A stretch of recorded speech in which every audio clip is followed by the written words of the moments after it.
চিকিৎসক দিবসের অনুষ্ঠানে বিগত সরকারকে নিশানা মুখ্যমন্ত্রী শুভেন্দু অধিকারী। যেখানে হাত দিচ্ছি সেখানে ধ্বংসলীলা চলেছে, বাংলাকে বার করে আনতে হবে এই পরিস্থিতি থেকে, বললেন মুখ্যমন্ত্রী শুভেন্দু অধিকারী।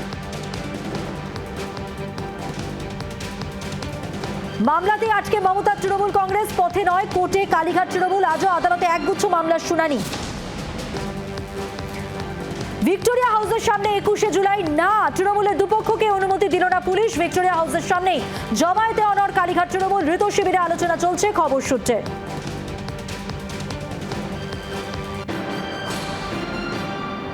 কণ্ঠস্বর নমুনা না দিতে মরিয়া ভাইপো, নমুনা দিতে নারাজ অভিষেক বন্দ্যোপাধ্যায়। চূড়ান্ত শুনানির আবেদন জানিয়ে চিঠি দিয়ে বেঞ্চে চাইলেন অভিষেক বন্দ্যোপাধ্যায়। রানাঘাট পুরসভার চেয়ারম্যান, ভাইস চেয়ারম্যান সহ মোট 12 জন কাউন্সিলরের পদত্যাগের পর পুরসভার প্রশাসনিক দায়িত্বভার নিলেন রানাঘাটের মহকুমা শাসক। মঙ্গলবার রানাঘাট উত্তর পশ্চিম বিধানসভার বিধায়ক পার্থসারথী চট্টোপাধ্যায়ের উপস্থিতিতে আনুষ্ঠানিকভাবে এই দায়িত্ব গ্রহণ করেন তিনি। প্রশাসনিক কাজের স্বাভাবিক গতি বজায় রাখতে মহকুমা শাসকের হাতে পুরসভার দায়িত্বভার তুলে দেওয়া হয়। শর্ত সাপেক্ষে জামিন পেলেন জয়প্রকাশ মজুমদার। কলকাতা হাইকোর্টে জামিন কালীঘাট তৃণমূল নেতার। কলকাতা উত্তর 24 পরগনার বাইরে যেতে পারবেন না, শর্ত সাপেক্ষে জামিন জয়প্রকাশ মজুমদারের।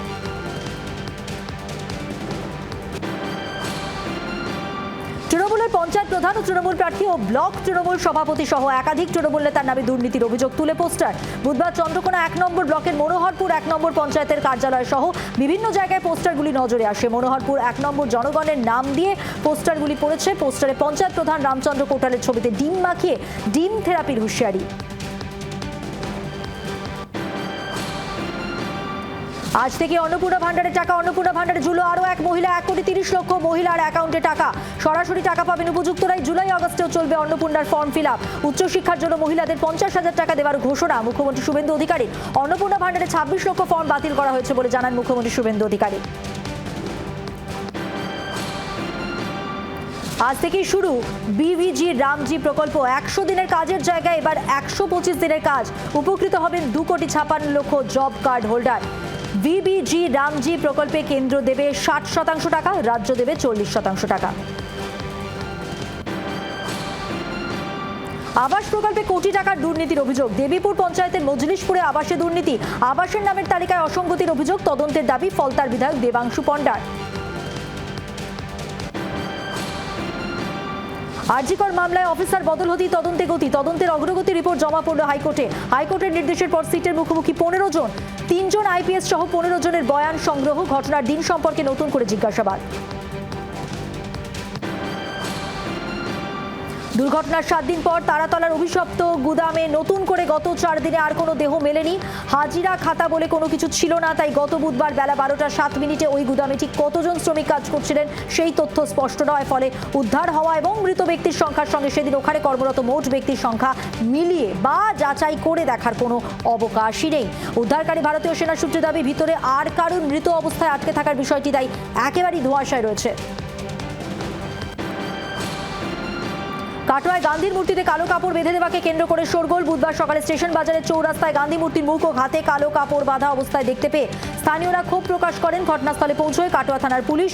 মূর্তি থেকে কালো কাপড় খুলে ফেলে এবং ঘটনার তদন্ত শুরু করে দিয়েছে পুলিশ। এলাকায় সিসিটিভি ফুটেজ খতিয়ে দেখা হচ্ছে। এই ঘটনার সঙ্গে কে বা কারা জড়িত তাও জানার চেষ্টা চলছে তদন্তে।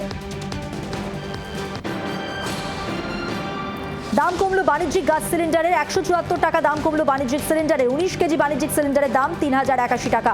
ঘরোয়া সিলিন্ডারের দাম একই থাকলো। শিলাবতী নদী থেকে অবৈধভাবে বালি পাচারের অভিযোগ। এক ব্যক্তিকে গ্রেপ্তার করলো চন্দ্রকোনা থানার পুলিশ। পুলিশ সূত্রে খবর, ধৃত ব্যক্তির নাম সৌমেন ঘাটি, চন্দ্রকোনার পিয়ারডাঙ্গা গ্রামের বাসিন্দা। অভিযোগ, বেশ কিছুদিন ধরেই শিলাবতী থেকে বালি চুরি করছিল সে। নদিয়ার সীমান্তবর্তী মাঝদিয়া রেল স্টেশন ও স্টেশনের বাইরে রেলের জায়গা থেকে অবৈধ দোকান উচ্ছেদে ব্যবসায়ীদের নোটিশ। হকার থেকে সাইকেল, গ্যারেজ মালিক, হোটেল ব্যবসায়ী, সবজি বিক্রেতা, আড়তদার, চাষি, ছোট বড় ব্যবসায়ী সকলেই রেলের জায়গা ছেড়ে দেওয়ার অনুরোধ করে। রেলের নোটিশে ঘুম ছুটেছে ব্যবসায়ীদের। এসআইআর এর নাম বা জলপাইগুড়িতে মিছিল করল ভোটাধিকার সুরক্ষা সমন্বয় সমিতি। সমাজপাড়া মোড় থেকে ডিএম অফিস পর্যন্ত এই মিছিল হয়। বাংলার আওয়াজ, বাঙালির আবেগ, জি 24 ঘন্টা।